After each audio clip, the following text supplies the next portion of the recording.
여기 있사오니 나를 보내소서. 나의 마음 나의 몸 주께 드리오니 주 받으옵소서.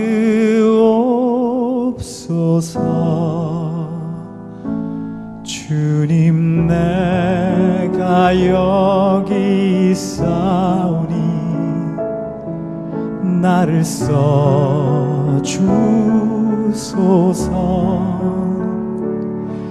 가진 건 모두 다 주께 드리오니 주 받으옵소서.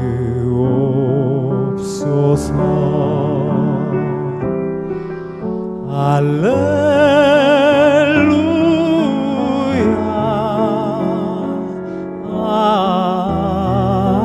할렐루야 할렐루야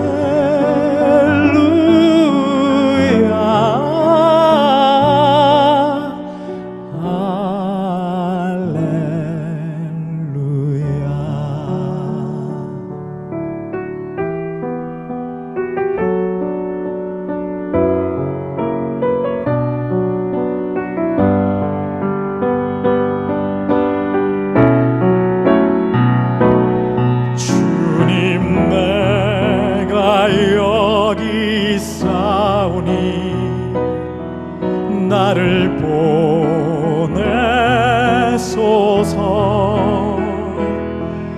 나의 맘 나의 몸 주께 드리오니 주 받으옵소서. 주님 내가 여기 있사오니 나를 써주소서.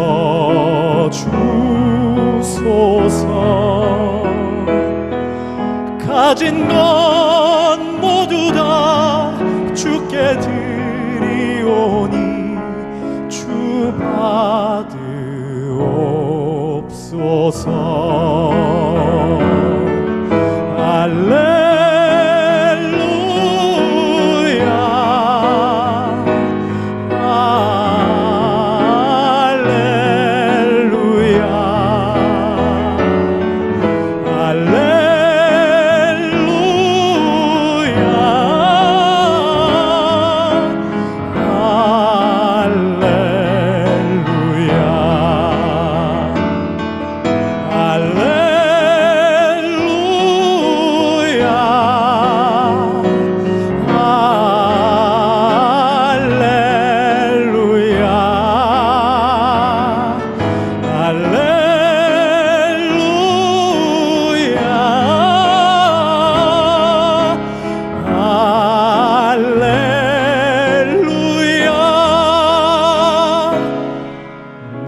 나를 받으옵소서.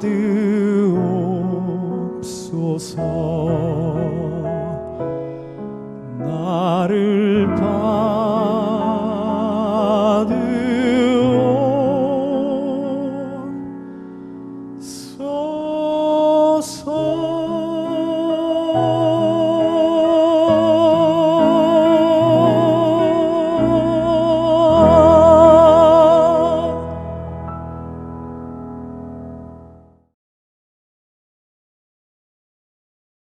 여러분 안녕하십니까? 요즘 하루하루가 참 살기가 쉽지 않은 세상이 되어버렸습니다. 이 코로나가 1월 후반부에 시작이 됐는데 지금 4개월, 5개월이 될 때까지 기세가 별로 꺾이질 않고 세계적으로는 지금 여전히 이제 활성화되고 있습니다. 지금 185개 나라에서 여전히 감염자 수가 증가하고 있고 현재까지 한 650만 명의 이제 확진자가 발생했고 오늘 아침에 제가 보니까 39만 이상이 이제 사망했습니다.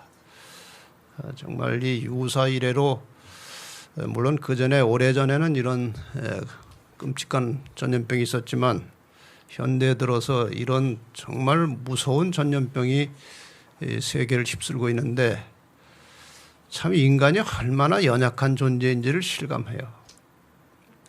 그 보이지 않는 조그만 바이러스가 온 세상을 뒤집어 놨어요.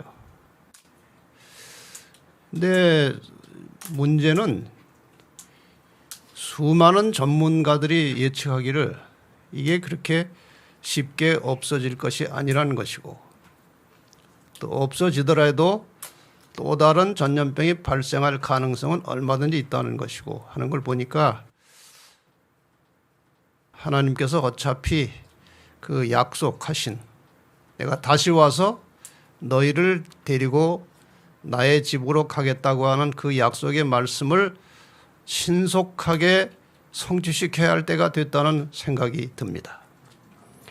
성경의 예언에 의하면은 하나님께서 오셔서 이 인류들을 구원하시기 직전에 인간이 세상을 지배하려고 하는 그런 역사가 있을 것이라고 예언되어 있습니다. 근데 지금 이 코로나와 관련된 수많은 그 예측들을 보면은 거의 다 언젠가는 뭐 요새 세계 정부 그 딥스테이트 이런 얘기들을 하는데 그것이 아주 가시적으로 움직이고 있다는 보고들이 계속 올라오는 것을 보니까 아마 하나님께서 오실 때가 가까이 오지 않았나 그런 생각이 듭니다. 이러한 시대에 우리 장차 하나님 나라의 백성이 될 진실한 그리스도인들이 어떻게 살아야 할 것이냐. 이 어려운 혼란의 시기가 끝나면서 분명히 종말이 올 것인데 누가 그날에 하나님의 백성으로 살아남을 것이냐. 이건 굉장히 중요한 오늘 우리의 주제입니다. 그래서 제가 5번에 걸쳐서 이 코로나 사태 이후에 이 세상이 어떻게 변화될 것인지 어떤 일들이 벌어질 것인지를 예언의 기초에서 5번 말씀을 드렸고 그 이후에 이러한 세태에서 우리가 어떻게 누가 살아남을 것인지에 대해서 제가 지금 3번째 말씀을 드립니다. 첫째는 죽어야 산다. 제가 지금 드리는 제목과 내용은 100% 성경에 기초한 것들입니다. 죽어야 산다는 것입니다. 제가 지금 다시 설명할 필요 없이 여러분이 다 이제 들으셨습니다. 그 다음에는 깨끗해야 산다고 그랬어요. 예수님께서 재림하실 때에 그분이 깨끗한 것처럼 우리도 깨끗해야 된다고 말씀하셨어요. 그 깨끗함이라는 것은 죄로부터 늘 정결하게 하고 사는 것입니다. 인간이기 때문에 죄를 안 지을 수 없죠. 그러나 죄를 이미 주님께서 용서의 길을 다 마련해 놓으셨으니까 1차적으로 십자가의 은혜로 정결하게 함을 받고 그 다음에 또 넘어지고 실수하는 것들을 매일매일 죄를 정리하고 깨끗한 상태로 사는 훈련을 하라는 것입니다. 오늘 3번째로 희생해야 산다. 이 주제로 또 성경을 근거로 말씀을 드리겠습니다. 이 희생해야 산다고 하는 주제는 성경 전체 흐름 속에서 굉장히 중요한 것입니다. 다른 것들이 하나의 사상이고 이론이라고 한다면은 이것은 우리의 현실 생활 속에서 이제 실제적으로 당면한 문제입니다. 이미 지나간 설교를 못 들으시고 이것을 처음 듣는 분들이 계십니다. 제가 지금 방송으로 계속 나가고 유튜브에 나가기 때문에 요즘 여기서 하는 설교들이 유튜브에서 굉장히 많은 사람들이 시청을 하고 있어요. 한 설교는 지금 이제 10만이 넘었습니다. 그러니까 처음으로 이제 여기서 나가는 설교가 10만 넘은 것이 발생하기 시작했어요. 많은 사람들로부터 지금 연락이 오고 있습니다. 이게 도대체 어디에서 나오는 진리냐, 누구냐, 당신이 이런 질문들이 오고 있어요. 그래서 혹시 지나간 설교를 못 들으신 분들은 유튜브에서 채널 7을 여시면 여기 코로나 관련된 설교 외에도 많은 성경의 진리를 강론하는 말씀들이 있으니까 각자 이제 들어보시면 되겠습니다. 성경절을 하나 먼저 보겠습니다. 마태복음 25장에 나오는 이야기입니다. 34절에 보면은 그때 임금이 그 오른편에 있는 자들에게 이르시되 내 아버지께 복받을 자들이여 나와 창세로부터 너희를 위하여 예비된 나라를 상속하라. 내가 너희를 위해서 나라를 준비했는데 받으라는 것이죠. 또 왼편에 있는 자들에게 이르시되 저주를 받은 자들아 나를 떠나 마귀와 그 사자들을 위하여 예비된 영영한 불에 들어가라. 저희는 영벌에 의인들은 영생에 들어가리라 하시니라. 자, 여러 차례 제가 말씀드린 대로 성경의 예언으로 볼 때에 인간 나라의 역사를 종결짓는 사상 최대의 마지막 사건은 예수 그리스도의 재림이라고 하는 것입니다. 그 재림의 날에 이 지구상에 거하는 모든 인간들의 개별적인 운명이 영원히 결정된다고 말씀하십니다.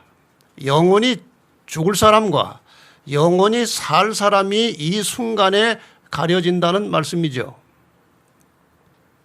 근데 여기 성경절에 보면은 오른쪽에 있는 자들의 운명과 왼쪽에 있는 자들의 운명에 아주 극단적인 차별이 생깁니다. 영원히 사느냐, 영원히 죽느냐 하는 것이에요. 도대체 무슨 차이 때문에 한쪽은 영원히 죽어 없어지고 한쪽은 영원히 사느냐, 그 기준이 무엇이냐 하는 거예요. 오늘 그 문제를 좀 다루겠습니다. 빌립보서 1장 27절에 보면은 오직 너희는 그리스도 복음에 합당하게 생활하라 그렇게 되어 있어요. 꽤 많은 그리스도인들이 복음을 믿고 구원받았다고 확신합니다. 나는 예수를 구주로 영접했기 때문에 구원을 받았다 이렇게 말합니다. 그런데 그런 구원을 받았다는 믿음 중요한데 여기에서는 말씀하시기를 복음에 합당하게 생활을 하라고 그랬어요. 살라는 것입니다. 이 기독교의 복음은 이론이나 환상이 아니고 생활입니다. 이 생활과 동떨어진 기독교 신앙은 그건 잘못된 것이죠. 그런데 이 복음 교역자라는 책에 보면 복음의 본질은 회복 사업이라 이렇게 되어 있어요. 회복이다. 복음의 본질은 회복이다. 회복이라는 것은 여러분이 아시는 대로 원래의 상태로 돌아가는 것입니다. 안 아프던 사람이 아프게 됐어요. 회복되기를 바랍니다. 그 회복이라는 것은 아프기 전의 상태로 돌아가는 것이 회복이에요. 근데 이 복음의 본질이 회복이라고 한다면은 인간의 원래 상태가 무엇인가 하는 거예요. 인간의 원래 상태가 어떠했는데 지금 어떻게 변질되었고 복음이라고 하는 것은 그 변질된 인간을 원래 상태로 회복시키는 것이라 이 말이에요. 성경은 인간의 원래 상태에 대해서 창세기 1장 27절에 이렇게 말씀하십니다. 하나님이 자기 형상 곧 하나님의 형상대로 사람을 창조하시되 남자와 여자를 창조하시고. 그러니까 사람이 원래 창조되었을 때에는 하나님의 형상을 따라서 만들어졌다는 것입니다. 그런데 많은 사람들이 여기에 형상이라고 하는 말을 가지고 대체로 하나님의 그 어떤 외적인 모양에 대해서 상상을 하지만 사실 여기에 하나님의 형상이라고 하는 말은 하나님의 속성과 그분의 품성을 대표하는 용어입니다. 그러니까 사람이 처음 창조되었을 때 그 성향이나 본성은 하나님을 닮아서 창조가 된 것인데 인간이 범죄함으로 그 하나님을 닮게 창조되었던 그 하나님의 속성과 본성을 닮았던 인간의 이 이 성향이 다 타락하고 훼손되어서 망가졌다는 겁니다. 그래서 복음의 본질은 그 원래 하나님께서 인간을 창조하셨을 때 그 모습으로 되돌아가는 것이 복음의 본질이라 그 말이죠. 여기 부조와 선자라는 책에 이 문제에 대해서 상당히 아주 이해가 쉽게 기본적인 말씀을 이렇게 설명하고 있습니다. 하나님께서는 인간을 당신의 형상대로 창조하시고 그들에게 고상한 특성을 부여하셨다. 이 고상한 특성이 바로 하나님의 품성과 속성이에요. 이걸 우리에게 집어넣어 주셨습니다. 창조하실 때. 인간의 마음은 균형이 잘 잡혀 있었고 온 몸의 능력은 모두 다 잘 조화되어 있었다. 아주 균형진 멋진 인간이 나왔습니다. 아주 고상한 하나님을 닮은 인간이 나온 것입니다. 그러나 타락과 그 결과는 이 선물들을 그르쳤다. 인간이 범죄함으로 이 고상했던 하나님을 닮았던 인간의 성향과 품성이 이제 망가졌다는 것입니다. 죄는 인간에게서 하나님의 형상을 훼손하고 거의 말살시켰다. 이게 아주 실망스러운 말이지만 희망을 주는 단어가 하나 있는데 거의라고 하는 것입니다. 무슨 뜻입니까? 아직은 남아있다는 겁니다. 예를 들면 이런 것입니다. 하나님께서 인간을 만드실 때에 아주 좋은 일을 하면 남을 위해서 희생하고 헌신하면 행복감을 느끼고 아주 즐거운 마음을 갖도록 세팅하셨어요. 그 다음에 아주 나쁜 일을 하면은 가슴이 두근거리고 양심이 찔림을 받고 그렇게 만들어 놓으셨어요. 이게 굉장히 예민했던 것입니다. 처음에. 근데 죄 때문에 많이 망가지고 둔화되었지만 아직도 여러분이나 저나 남을 위해서 희생하고 좋은 일을 하고 나면은 기분이 나빠요, 좋아요? 기분이 좋다는 거예요. 이것이 아직은 우리 속에 하나님의 형상이 남아있다는 것입니다. 그 증거입니다, 이것이. 인류를 위한 구원의 계획이 세워지고 유해의 생명이 허락된 것은 이것이 뭐예요? 하나님께 창조 때 부여받은 하나님의 품성과 속성입니다. 인간이 지금 살고 있는 것은 그것을 회복하기 위함이었다. 다른 모든 것의 기초가 되는 인간의 목적은, 인간이 이 세상에 존재하는 목적은 인간이 처음 창조받을 때 그때의 완전함으로 돌아가는 것이다. 여러분, 우리가 인생을 여러 가지 다양한 방법으로 살 수 있어요. 돈을 많이 벌어서 잘 살다가 갈 수도 있고 또 권력을 추구하고 명예를 추구하고 살다가 그거 좀 얻었다가 잠시 누리다가 갈 수도 있어요. 그러나 인간의 삶의 목적은 그것이 아닙니다. 인간이 살아가는 목적은 원래 하나님께서 창조하실 때 주셨던 그 하나님의 고상한 품성과 속성을 회복하는 것이 우리가 살아있는 이유요 목적입니다. 이것을 제대로 인식하고 이것을 추구하며 사는 자들이 마침내 영원한 생명과 함께 하나님과 같이 살게 된다는 것입니다. 왜? 하나님과 같은 속성과 품성을 가진 사람들이 하나님 곁에 같이 살게 되기 때문에 그런 것입니다. 그런데 하나님의 형상이 무엇인지 우리가 정확하게 잘 모릅니다. 그런데 성경에 보면은 고린도후서 4장 4절에 그리스도는 하나님의 형상이니라.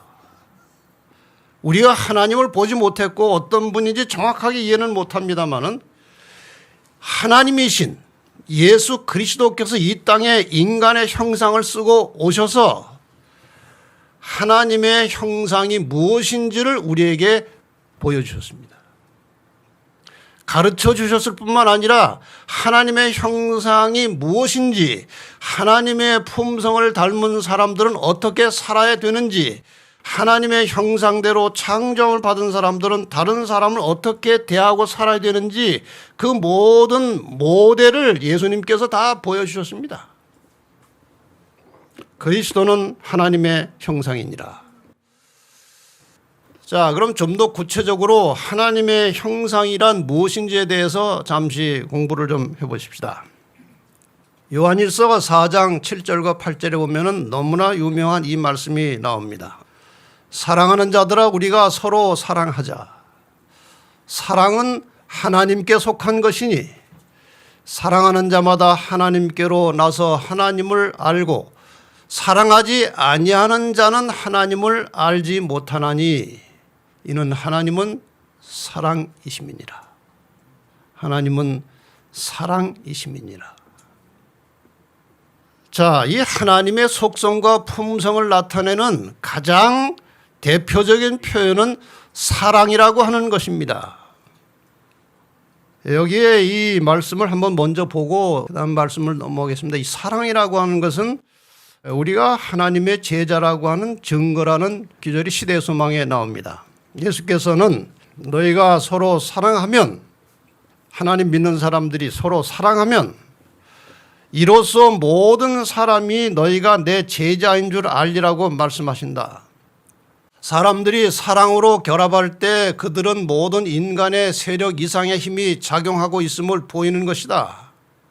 이 교회 안에 성도들이 함께 서로 사랑하고 일치된 모습으로 살고 있다면 이것이 바로 인간을 넘어선 다른 어떤 힘이 작용하고 있다는 증거라, 그 말씀이에요.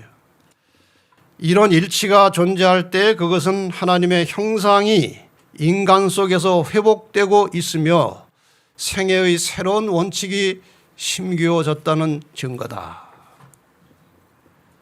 지금 우리가 매 안식일마다 함께 만나서 교제하고 함께 예배하고 함께 살아가는 이 성도들 간에 서로의 사랑이 실천되고 있다면 그것이 우리 속에서 하나님의 형상이 회복되고 있다는 증거라고 말씀하셨어요. 어떻게 생각하십니까? 회복되고 있습니까? 제가 볼 때는 이 교회에서 그것이 회복되고 있는 것 같아요. 그것이 하나의 추측이 아니고 우리의 현실이기를 바랍니다. 요한일서 3장 14절에 보면 우리가 형제를 사랑함으로 사망에서 옮겨 생명으로 들어간 줄을 알거니와 사랑치 아니하는 자는 사망에 거하느니라.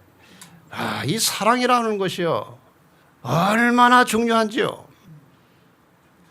우리가 서로 사랑함으로 사망에서 옮겨 생명으로 들어갔다.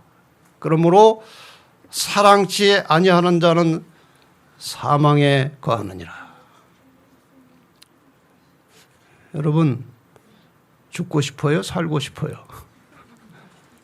살고 싶으시죠? 살고 싶으면 뭐 하라는 거예요? 사랑하라는 것입니다. 사랑치 아니하는 자는 사망에 거한다는 말을 다른 말로 바꾸면 사랑하는 자는 생명에 거하느니라. 같은 말이죠. 사랑하는 자는 생명에 거하느니라. 자, 그럼 사랑이 뭔지 한번 분석해 보십시다. 사랑이란 무엇인가? 이것은 물론 제가 성경 말씀을 통해서 내린 정의입니다만은 잘 들어보시면 사랑이 무엇인지 매우 구체적입니다. 사랑은 그냥 감정이 아니에요. 첫째, 사랑은 생명이다 그랬어요. 사랑은 생명이다. 신명기 30장 6절에 내 하나님 여호와께서 너로 마음을 다하며 성품을 다하여 내 하나님 여호와를 사랑하게 하사 너로 생명을 얻게 하실 것이며, 사랑과 생명이 지금 같은 용어로 쓰이고 있습니다. 사랑과 생명. 그 다음에 잠언 4장 23절에 보면 무릇 지킬 만한 것보다 더욱 내 마음을 지키라. 생명의 근원이 이에서 남이니라. 이 말은 깊이 해석해 보면은 사랑하는 마음을 품으라는 거예요. 사람을 사랑하는 마음을 품을 때 여기에서 생명이 나온다는 것입니다. 생명.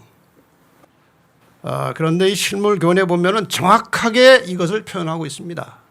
하나님은 사랑이시며 사랑은 곧 생명이다. 사랑은 생명이라고 했어요. 여기 실제적인 얘기가 하나 있습니다. 꽤 오래전에 호주에서 이런 일이 있었습니다.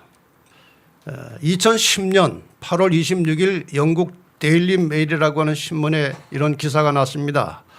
호주에서 한 아기가 태어나는데 27주 만에 조기 출산했어요. 미숙아가 태어났습니다.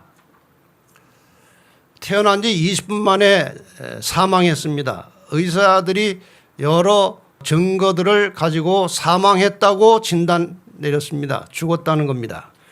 그런데 이 어머니는 그렇게 죽었다고 금방 내버리지 않아요. 이 죽은 아이를 안고, 게이트라는 이 엄마는 죽은 아이를 버릴 수가 없어가지고 그냥 품고 더 있고 싶어서 2시간 동안 지극한 사랑의 마음으로 아이를 품고 있었어요. 그런데 호흡과 맥박이 돌아오고 의학적으로 죽었다고 판단한 아이가 살아난 겁니다. 그래서 의학계에서는 이 현상을 너무나 기이하니까 이름을 붙였는데 캥거루 요법이라 이렇게 붙였어요. 캥거루가 이 앞에 주머니에다가 그 새끼를 담고 다니잖아요. 그러니까 이 어머니가 이 앞에다 아이를 품고 있어서 회복이 됐다고 그래서 캥거루 요법이라고 했습니다. 이 캥거루 요법이 아니고 사랑 요법이에요. 교회 증언에 보면은, 교회 보내는 권면에 보면은 여기 정확하게 또 나와 있어요. 그리스도께서 온 몸을 통하여 나누어 주시는 사랑은 하나의 생명력이다. 사랑은 생명력이라 그랬어요. 한국에서도 이 비슷한 이야기가 또 하나 있습니다. 여러분이 잘 아시는 이 신바람 박사로 한때 유명한 그리고 많은 건강 강의를 했던 연세대학교 교수 황수관 박사입니다. 이분이 직접 이제 텔레비전 방송에 나와서 한 내용을 제가 이제 이야기로 옮긴 겁니다. 이분이 갓난아기일 때 홍해에 걸려서 아주 심하게 앓다가 죽었대요, 자기가. 근데 어머니가 이 죽은 아이를 밤새도록 가슴에 품고 안고 있었답니다. 죽었지만. 아침에 아버지가 가마니를 들고 들어와서 아주 옛날이니까 물 싸서 갖다 묻어야 되니까 가마니를 들고 들어와서 그 아이 내놓으라고 갖다 이제 묻자고. 그때 어머니가 쉽게 내주지 못한 거예요. 얼굴에 아이가 막 이렇게 고름이 나서 그러니까 그것이라도 좀 닦아야 되겠다 싶어서 죽은 자식을 안고 있으면 아버지가 그런 거예요. 죽은 자식 안고 있으면 뭐라나 부모보다 먼저 죽은 자식은 자식도 아니야. 빨리 갖다 묻자. 근데 이 어머니가 그 자식을 살려달라고 또 하나님께 기도를 하고 이 고름이 나와가지고 아주 더러워진 얼굴을 극진한 사랑의 마음을 품고 혀로 다 핥아서 닦아주었다고 그래요.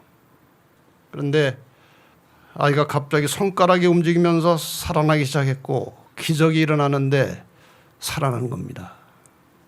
어떻게 설명할 수 있겠습니까? 과학적으로 설명이 안 됩니다. 마침내 아기는 살아났고 성장해서 훌륭한 인물이 되었습니다. 사랑이 생명이라는 것입니다.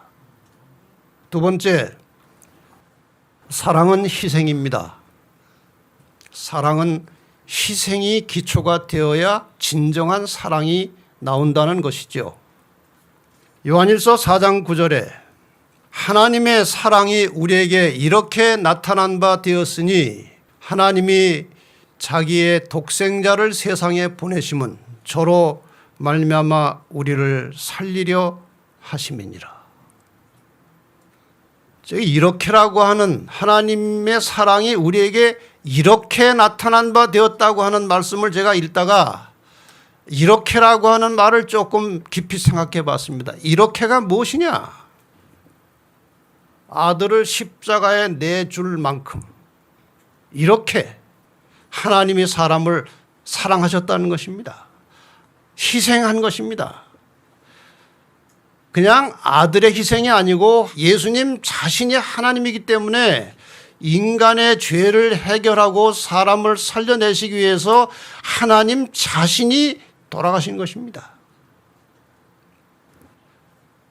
생명을 가지고 있는 존재의 최고 극한의 희생은 죽음이에요. 그것을 감수하신 것입니다.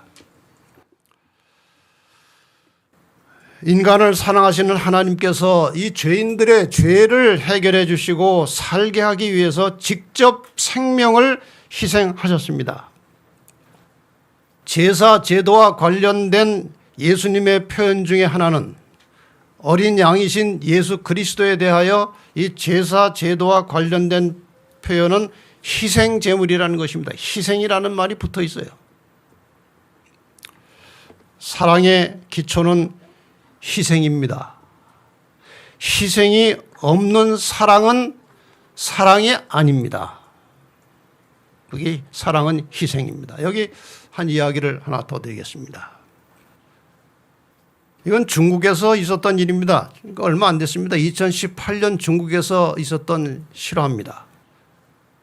한 아기가 태어나는데 그 이름은 우밍환이었습니다. 우밍환이라는 아이가 있는데 태어날 때부터 불치병을 안고 나왔는데 지중해성 빈혈, 탈라세미아라는 병에 걸려 있었습니다. 이건 지중해 연안에 있는 국가들에서 종종 발생하는 병이기 때문에 지중해성 빈혈이라고 했다는 것입니다. 그런데 이 병이 치료되려면 골수 이식을 해야 되는데 골수 이식을 하지 않고는 치료가 안 되고 치료가 안 되면 얼마 후에 장기가 파손돼서 결국 죽는 병입니다. 어머니가 이 아이를 그냥 죽음에 내버려 둘 수가 없었습니다.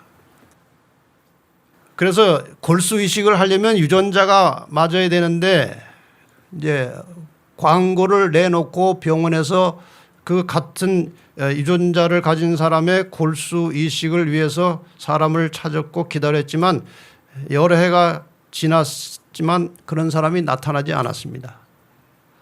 나타나도 비용은 8천만 원 정도 드는 겁니다.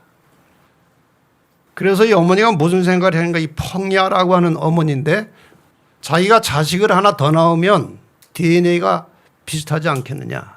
그래서 자식을 하나 더 낳기로 결심하고 아기를 가지려고 했는데 몸이 약해서 4번 유산했어요. 4번.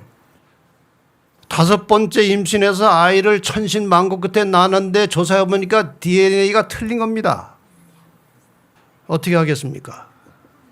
4번 유산하고 아이를 천신만고 끝에 낳았는데 DNA가 달라요. 포기하겠습니까? 또 하나를 낳기로 했습니다. 그때 한 말이 바로 저거예요. 죽음도 두렵지 않았어요.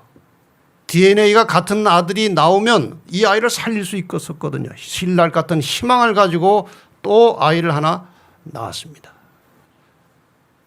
DNA가 같은 아이가 나왔어요. 골수 이식을 해서 큰아들이 살아났습니다. 여러분, 이게 사랑이고 사랑은 감정이 아니고 희생입니다. 희생하는 거예요. 이것이 바로 무화적인 사랑이고 사랑의 본질은 희생이라고 하는 것을 우리에게 가르쳐주고 있지 않습니까? 세 번째, 사랑은 원칙입니다. 사랑은 우리가 예수님에게서 받은 귀한 선물이다. 순결하고 거룩한 애정은 감정이 아니고 원칙이다. 여러분 이런 말씀 들어보셨습니까? 거룩한 사랑, 애정은 감정이 아니고 원칙이다. 여기 사랑과 원칙에 대해서 하신 말씀 한번 성경을 보겠습니다. 너희가 나를 사랑하면 나의 계명을 지키리라. 사랑은 원칙이에요. 예수님을 사랑한다? 그건 감성적인 느낌이 아니고 사랑하면 그분의 말씀의 계명에 순종하는 것입니다. 원칙이에요. 여기 또 하나 비슷한 말씀이 나옵니다. 사도행전에 거룩한 은혜로 새롭게 된 마음 속에서 사랑은 행동을 지배하는 원칙이다. 정말 사랑하면 한 원칙에 의해서 일관성 있게 행동하는 것입니다. 변덕 부리지 않는 것입니다. 사랑은 하나의 원칙에 입각해서 일관성 있게 행동하는 거예요. 이것은 이 원칙을 따라서 살게 되면 품성을 수정하고 충동을 지배하고 감정을 억제하고 애정을 고상하게 한다. 마음 속에 간직된 이 사랑은 생활을 유쾌하게 하고 주위에 있는 모든 사람들에게 품위 있는 감화를 끼친다. 어떨 때 그냥 느끼는 감정이 아니고 사랑의 동기를 가지고 하나의 원칙을 따라서 일관성 있게 움직여 나가면 이렇게 사람이 멋지게 바뀐다는 것입니다. 이 일관성 있는 법칙이 과연 무엇인가? 그것이 바로 마태복음 7장 12절입니다. 제가 성경 여러 문헌을 찾아보니까 이 사랑의 마음을 품고 행동을 지배하는 원칙은 마태복음 7장 12절입니다. 또 같이 한번 읽어보겠습니다. 시작. 그러므로 무엇이든지 남에게 대접을 받고자 하는 대로 너희도 남을 대접하라. 이것이 율법이요 선지자니라. 이 당시 예수님 당시의 율법과 선지자는 그 당시 존재하고 있던 구약 성경 전체를 말하는 것입니다. 그러니까 이 구약 성경에 나오는 말씀 전체를 한마디로 하면은 사랑하라는 것이고 그 사랑이라는 것이 실제 생활 속에서 나타나는 열매는 남에게 대접을 받고자 하는 대로 남을 대접하라는 거예요.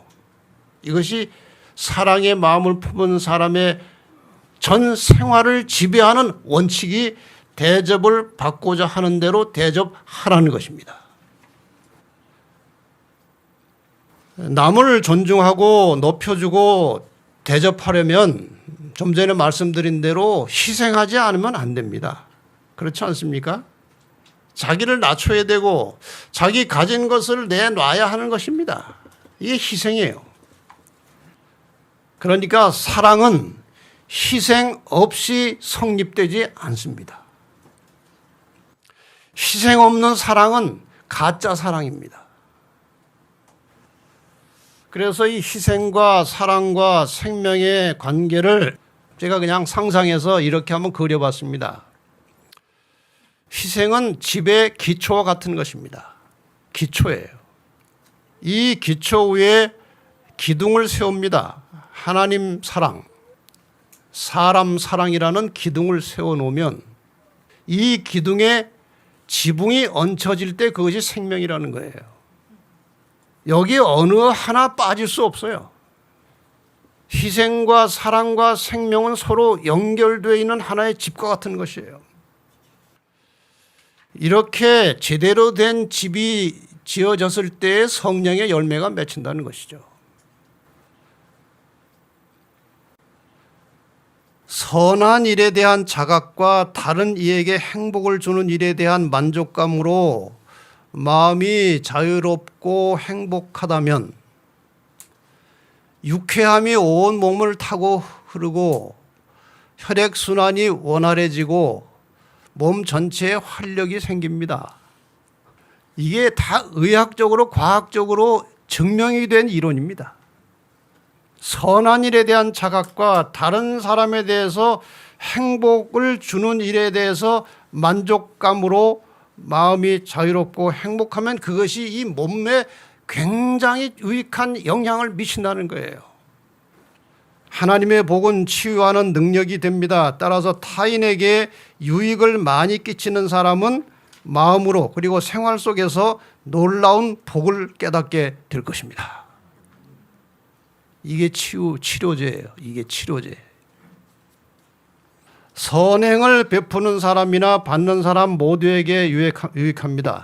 선행은 베푸는 사람이나 받는 사람 모두에게 유익합니다.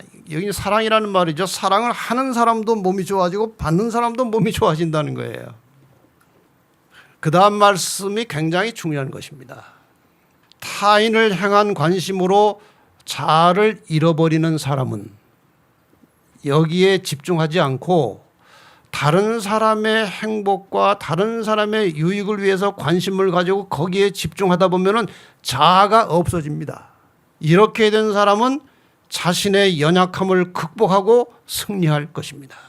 제가 종종 하는 말씀이 그거죠.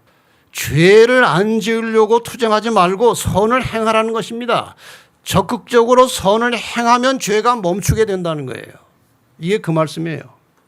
선한 일을 하면서 만족감을 느끼면 마음의 건강을 회복하는 데 큰 도움이 됩니다. 선한 일을 하면서 기쁨을 느끼면 마음에 활력이 생기고 온몸이 전율합니다. 꽤 오래전에 어떤 분이 이 후두에 종양이 생겼습니다. 검사해 보니까 심상치가 않았습니다. 그래서 이분이 약 치료 받지 않고 이렇게 천연 치료를 좀 하고 싶어서 누구한테 자문을 받았는데 과일식으로 금식을 3주 정도 하면 떨어져 나간다는 거예요, 그 종양이. 그래서 과일식으로 과일만 먹고 밥을 안 먹고 3주를 버텼는데 3주 후에 보니까 종양은 없어졌어요. 그런데 원래 약한 몸이라 그런지 몸의 기력이 다 빠져가지고 이렇게 배터리로 말하면은 방전이 된 겁니다. 숟가락 가지고 밥 들 힘이 없는 거예요. 완전히 사람이 깔아졌어요. 병원에 가서 치료받기는 싫었습니다. 그래서 하나님의 말씀을 집중해서 읽고 듣기 시작했어요. 왜?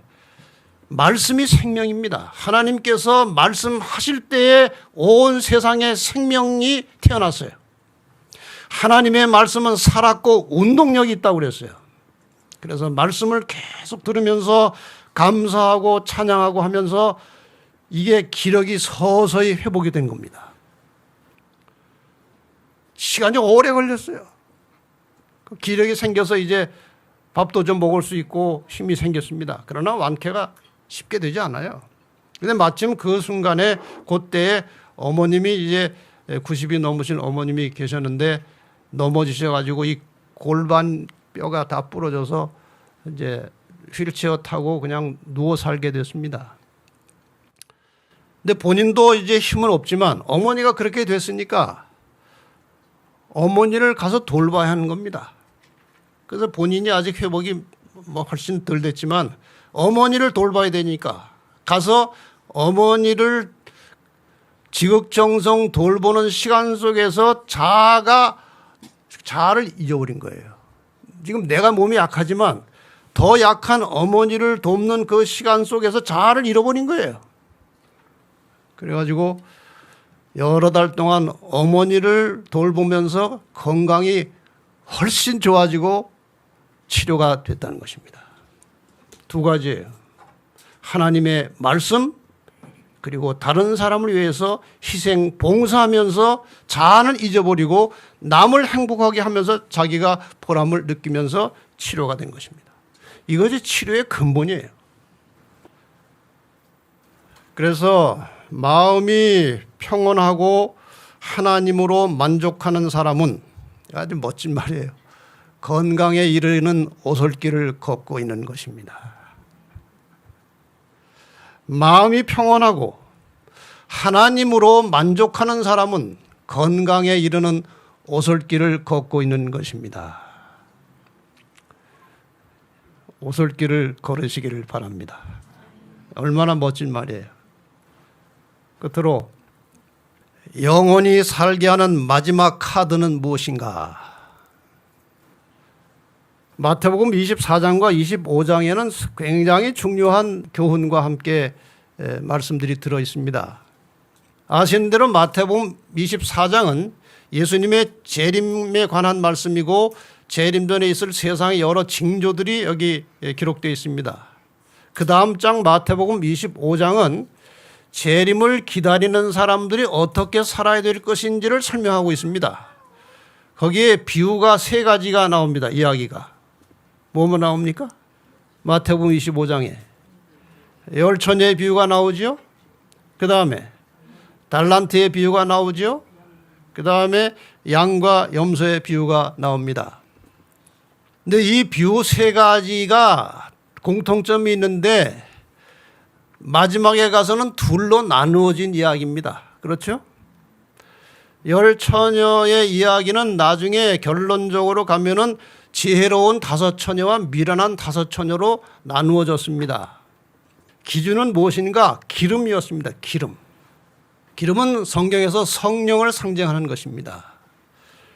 그러니까 재림을 기다리는 사람들은 자기 의지와 자기 생각대로 사는 것이 아니고 성령의 인도하심을 따라서 살아야 그것이 지혜로운 처녀에 속하는 것이고 신랑을 맞이할 수 있다는 것이죠. 그 다음에 달란트의 비유가 나오는데 세 종이 등장하는데 두 사람은 아주 충성된 종이고 한 사람은 나쁜 사람은 아니지만 일하지 않은 불충한 종이었습니다. 지금 여기 나오는 사람들 중에 나쁜 사람은 하나도 없어요. 다 그런대로 괜찮은 사람들인데 둘로 나누어지는 이야기입니다. 어떤 사람들이 충성된 종이었습니까? 주인에게 받은 것을 열심히 활용해서 늘여놓은 사람이에요. 이익을 남긴 사람이에요. 불충성한 종은 손해는 보지 않았지만 아무것도 하지 않은 사람이에요. 이렇게 나눠졌어요. 지금 이 두 가지 이야기는요, 예수님께서 오시기 전에 이 땅에 살아가는 재림 전 생활 모습에서 이렇게 나눠져 있다는 것입니다. 그 다음에 세 번째 양과 염소의 비유는 예수님이 재림하셨어요. 오셨습니다. 오셔서 재림을 기다리는 사람을 둘로 나누었는데 한쪽은 양이고 한쪽은 염소라고 이제 비유를 한 겁니다. 자, 열 처녀의 비유가 주는 교훈은 아까 말씀드린 대로 재림을 기다리는 사람들은 성령의 인도하심을 따라서 산다는 원리를 설명하고 있습니다. 제가 나중에 다시 또 깊은 설명을 드리겠지만 여러분, 그리스도를 믿고 재림을 기다리면 육으로 살면 안 됩니다. 끊임없는 기도와 말씀과 영성을 개발하면서 영적으로 성령의 인도를 따라서 살아야 진정한 크리스찬이에요. 그걸 가르쳐주고 있습니다. 그 다음에 달란트의 비유는 무엇이냐? 이 성령의 인도하심을 따라서 사는 사람들의 어떤 굉장히 중요한 특성을 말하고 있습니다. 그것은 성령의 인도하심을 받으면 자기를 위해서 사는 것이 아니고 주인을 위해서 충성하며 산다는 것입니다. 왜냐하면 이 달란트의 비유를 보면은 5달란트 받은 사람은 10개를 만들었고 2달란트 받은 사람은 4개를 만들어 가지고 주인이 왔을 때에 원금 플러스 이자를 준 것이 아니고 몽땅 다 내놨습니다. 주인 앞에. 그러니까 이 5달란트 받은 사람과 2달란트 받은 사람이 일을 하는 동안에는 자기의 이익을 남기려고 하는 것이 아니고 주인을 위해서 일하는 것입니다. 마찬가지로 성령의 인도를 따라 산다는 중요한 단서가 무엇인가 하면 나의 모든 삶을 통해서 하나님의 영광을 위해서 하나님 나라에 충성스럽게 사는 것을 말합니다. 그 다음에 세 번째로 양과 염소의 비유는 무엇입니까? 주인을 위해서 산다는 것은 함께 살아가는 불우한 이웃을 위해서 희생하며 산다는 것을 가르쳐주는 교훈이에요. 이제 이 이야기를 조금 하고 마치겠습니다. 이것이 이 세 번째 이야기 속에 나오는 내용이 인간의 영원한 운명을 결정짓는 단서가 되는 것입니다. 무엇이길래? 마태복음 25장 31절로 33절에 이런 기록이 나옵니다. 인자가 예수님께서 자기 영광으로 모든 천사와 함께 올 때, 이것이 무슨 시간입니까? 재림의 시간입니다. 자기 영광의 보좌에 앉으리니 모든 민족을 그 앞에 모으고 각각 분별하기를 목자가 양과 염소를 분별하는 것 같이 하여 양은 오른편에 염소는 왼편에 두니라. 자, 완전히 다른 짐승입니까? 비슷한 짐승입니까? 비슷한 짐승에 양과 염소는 과가 같습니다. 비슷한 짐승이에요.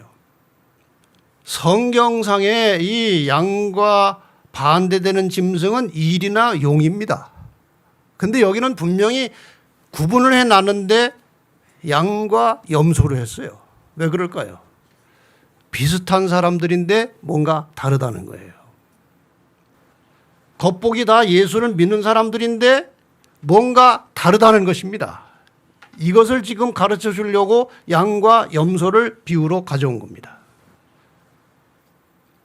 그래서 양은 오른편에, 염소는 왼편에 두고 이제 각각 선고를 내리는 이야기가 나오죠. 이제 선고합니다. 그때 임금이 오른편에 있는 자들, 양들에게 하는 말입니다.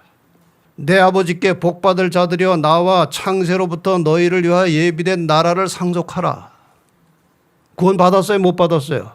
받았습니다. 살아남았어요. 영원히 살 것입니다. 이유를 말씀하십니다. 내가 줄일 때 너희가 먹을 것을 주었고 목마를 때 마시게 하였고 나그네 되었을 때 영접하였고 벗었을 때 옷을 입혔고 병들었을 때 와서 돌아보았고 옥에 갇혔을 때 와서 보았느니라. 이때 이 양들이 대표하는 그 무리가 뭐라고 말합니까? 언제 우리가 그랬습니까? 예수님 별내에 한 번도 안 오셨고 인천에 용인에 한 번도 안 오셨는데 언제 제가 그랬습니까?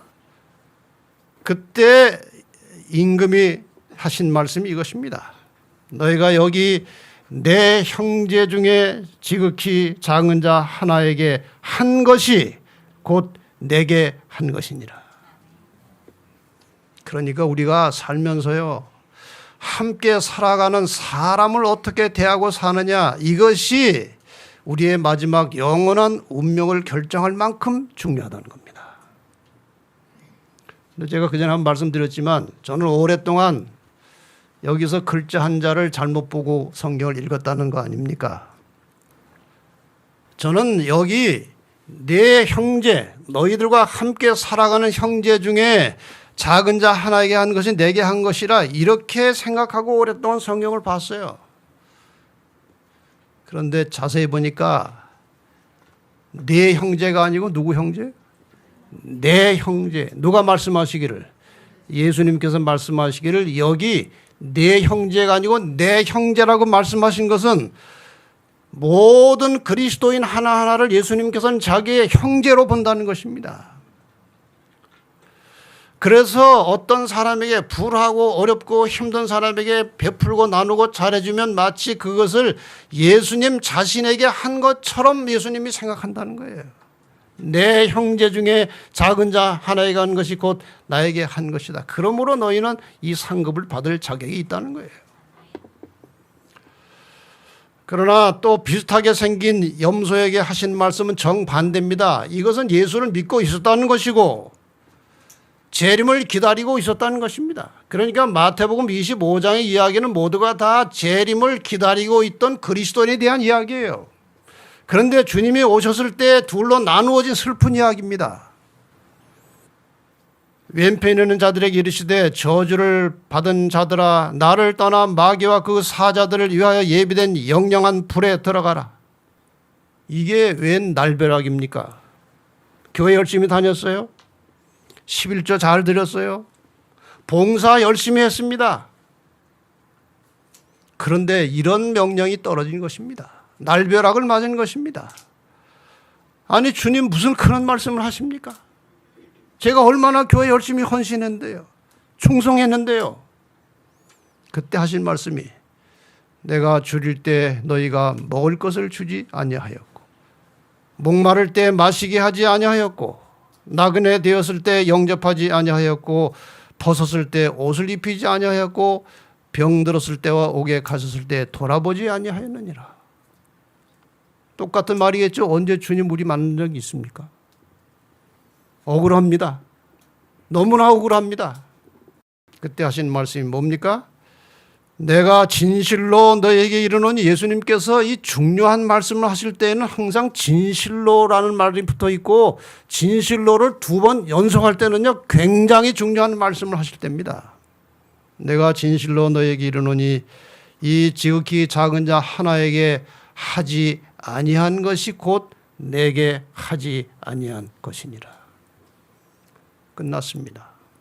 이때는 이미 운명이 결정된 순간이기 때문에 돌이킬 수가 없습니다. 이미 끝난 것입니다. 마지막 순간에 살아남을 자를 결정하는 기준, 그것은 평상시 다른 사람들에게 어떤 말을 하며 살았느냐, 다른 사람에게 유익하고 용기를 주고 희망을 주고 그런 말을 했느냐, 다른 사람을 힘들게 하고 실망을 주고 낙담케 하는 말을 했느냐, 다른 사람들 위해서 봉사하고 살았느냐, 다른 사람들에게 자신의 가진 것을 나누어 주었느냐, 다른 사람들 위해서 희생하면서 사랑하였느냐. 더 중요한 것은 내가 다른 사람에 대하여 어떤 마음의 동기를 품고 살았느냐 하는 거예요. 하나님은 사람의 동기를 보십니다.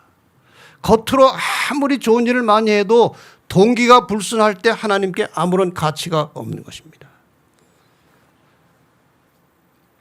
마태복음 7장 20절 21절에 많은 그리스도인들이 이 말씀을 정말 깊이 생각해야 되는데 너무 소홀하게 생각하고 삽니다. 이러므로 그의 열매로 그들을 알리라. 나더러 주여 주여 하는 자마다 천국에 다 들어갈 것이 아니요 다만 하늘에 계신 내 아버지의 뜻대로 행하는 자라야 들어가리라. 명확하지 않습니까? 그 아버지의 뜻이 무엇입니까? 가난하고 불하고 어렵고 힘든 사람들에게 동정심을 가지고 사랑의 마음을 품고 베풀고 나누라는 것입니다. 이게 아버지의 뜻이라는 거예요. 그래서 예수님께서 재림하실 때 마지막에 영원히 살 자와 영원히 죽을 자를 가려내는 기준이 바로 이것입니다. 이게 아버지의 뜻이기 때문에. 오늘 드린 말씀을 총정리해서 이렇게 결론을 만들어 봤습니다. 결국은 우리는 청직이라는 것입니다. 내가 가진 모든 것이 내 소유가 아니고 하나님께서 잠시 맡겨 놓으신 것이다 하는 청지기 정신을 가지고 살라는 것이고, 그 청지기 정신을 가지고 사는 사람들이 어떻게 살아야 되는지 좀 긴 문장이지만 종합해서 이렇게 정리를 해봤습니다. 내가 가지고 있는 모든 것, 생명과 시간, 재물, 능력과 재능 등을 내 것으로 생각하지 말고 하나님이 주신 선물로 생각하고 그 모든 것으로 하나님의 사업과 다른 사람의 유익과 행복을 위하여 사용한 결과 하나님의 사업이 발전되면서 다른 사람이 좋아하고 행복해하는 모습을 보면서 자기도 행복을 느끼는 사람들이 마지막 날에 살아남아서 하나님과 함께 영원히 살게 되는 것이다. 내가 가진 모든 것을 하나님의 영광을 위하여 다른 사람의 유익과 행복을 위해서 사용하면서 행복을 느끼는 사람, 나의 희생의 결과로 다른 사람이 유익을 얻고 행복해할 때 그것을 보고 행복을 느낄 줄 아는 사람들이 함께 모여 사는 곳이 천국이에요. 그래서 예수님께서 자기의 희생의 결과로, 자기가 십자가에 피 흘려 돌아가시는 희생의 결과로 그것을 통해서 구원받은 사람들을 볼 때 하나님은 너무나 기뻐하신다는 것입니다. 우리도 그런 사람이 되라는 거예요. 그런 사람이 되라는 거예요. 그래서 오늘 제가 희생해야 산다는 주제로 말씀을 드린 것입니다. 희생하는 사람이 살아남을 사람들이라는 겁니다. 인간은 이기적입니다. 자기중심적입니다. 또 인간은 교만합니다. 인간의 모든 죄의 뿌리는 이 두 가지, 이기심과 교만입니다. 그런데 하나님께서 창조하신 모든 피조물들의 세계는 희생과 순환의 원리로 생존하고 운영됩니다. 나무는 탄산가스를 들여 마시고 산소를 내놓음으로 자기도 살고 남도 살게 합니다. 바닷속의 플랑크톤은, 이건 플랑크톤이라고 하는 것은 광합성 작용을 할 수 있는 바닷속의 단세포 생물들입니다. 무수하게 그게 많은가 봐요. 이것이 인간 생존에 필요한 산소를 끊임없이 발생시키고 있어요. 이 플랑크톤이 전체 필요한 산소의 50% 내지 70%가 여기서 나온다는 거예요. 생명의 중요한 요소인 태양은 끊임없이 무한한 세월을 통해서 자신을 태워서 빛과 열을 내놓습니다. 인간의 생명과 직결되어 있는 물은 증발하고 다시 내려오는 순환의 원리로 존재하는 것입니다. 오직 죄를 범한 인간만이 자기 중심적으로 살고 있는 겁니다. 이것을 바꿔야 된다는 거예요.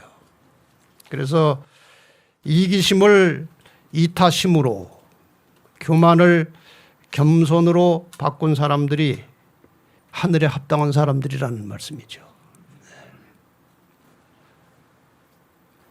그 주인이 이르되 착하고 충성된 종아, 내가 작은 일에 충성하였음에 내가 많은 것으로 내게 맡기리니 내 주인의 즐거움에 참여할지어다. 주님 오실 때에 여러분이나 저나 예수님에게 착하고 충성된 종이라는 이름을 듣게 되시기를 바랍니다. 네가 작은 일에 충성하였으니까 내가 많은 것으로 내게 줄 텐데 내 주인의 즐거움에 참여할지어다. 이 마지막 잔치에 우리 모두가 다 참여하게 되기를 바라면서 말씀을 마치겠습니다.